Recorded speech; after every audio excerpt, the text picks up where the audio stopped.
चलो दोस्तों, तो आज जानते हैं रूस और यूक्रेन के युद्ध के बारे में। जब रूस और यूक्रेन के बीच युद्ध की शुरुआत हुई थी, तब लग रहा था कि यूक्रेन ज्यादा समय रूस के आगे टिक नहीं पाएगा, लेकिन यूक्रेन ने रूस को कड़ी टक्कर दी है। रूस और यूक्रेन युद्ध को 8 महीने होने को है, लेकिन यह युद्ध खत्म होने का नाम ही नहीं ले रहा है। अब एक बार फिर से इस युद्ध को तेज होने की आशंका है। एक तरफ जहाँ यूक्रेन ने रूस जैसे ताकतवर देश को कड़ी टक्कर दी है, वही पुतिन के लिए भी अब यह वर्चस्व की लड़ाई बन गई है। क्रीमिया में पुल पर बड़ा धमाका होने के बाद अब यह युद्ध और बढ़ गया है। रूस को क्रीमिया से जोड़ने वाला यह एकलौता ब्रिज पुतिन का ड्रीम प्रोजेक्ट माना जाता था। इसकी जवाबी कार्रवाई में अब रूस की ओर से ज़पोरिजिया के रिहायशी इलाके में बीती रात 8 अक्टूबर 2022 मिसाइल हमला किया गया, जिसमें 17 लोग मारे गए और 40 से ज्यादा लोग घायल हैं। रूस और यूक्रेन का युद्ध खत्म क्यों नहीं हो रहा है? रूस और यूक्रेन के बीच जब युद्ध की शुरुआत हुई थी, तब लग रहा था कि यूक्रेन ज्यादा समय रूस के आगे टिक नहीं पाएगा। रूस के हजारों सैनिक मारे गए। इस समय युद्ध के मैदान में पुतिन को कई आलोचनाओं का सामना करना पड़ रहा है। खबर ये भी सामने आई थी कि वह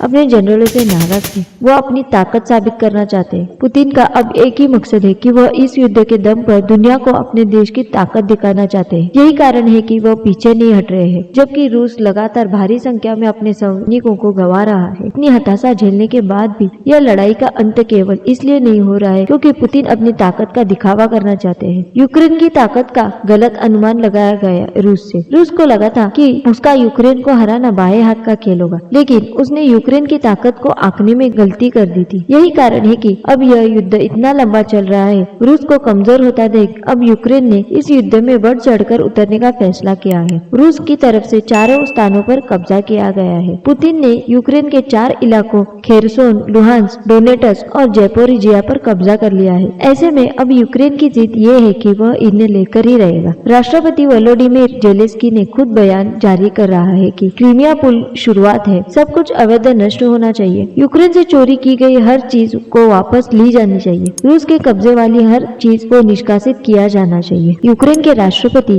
वोलोदिमिर जेलेंस्की ने कहा है कि अगर उन्हें मौका मिले तो वो रूस के राष्ट्रपति व्लादिमीर पुतिन के चेहरे पर मुक्का मारने के लिए तैयार है, फिर चाहे यह मौका कल ही क्यों न आ जाए। मीडिया रिपोर्ट के मुताबिक उन्होंने यह बात LSI नाम के एक चैनल को हाल ही में दिए एक इंटरव्यू के दौरान कही थी। जेलेंस्की का यह बयान ऐसे समय में सामने आया है जब शुक्रवार को रूसी सेना ने यूक्रेन पर अपने भीषण हमलों से एक में 60 से अधिक मिसाइल दागी। यूक्रेन के अधिकारियों ने कम से कम 4 शहरों में विस्फोट होने की सूचना दी। कीव प्रशासन ने किया है दावा। हमले के बाद कीव प्रशासन ने कहा कि करीब 10 महीने पहले रूसी सैन्य बलों द्वारा यूक्रेन पर शुरू किए हमले में अब तक के सबसे बड़े रॉकेट हमले में एक को यूक्रेन की राजधानी कीव झेल गई। उसने कहा कि शहर में दाखिल करीब सभी मिसाइलों को वायु रक्षा प्रणाली ने नष्ट कर दिया। कीव सिटी प्रशासन ने कहा कि करीब 40 मिसाइल में से 37 को नष्ट कर दिया गया है और एक व्यक्ति घायल हुआ। अधिकारियों ने बताया कि यह अनुमान तब लगाया गया है जब रूसी सैन्य बलों ने शुक्रवार को पूरे यूक्रेन में कम से कम 60 मिसाइल हमले किए। हमले की वजह से कीव और खार्किव में विद्युत एवं जलापूर्ति बाधित रही।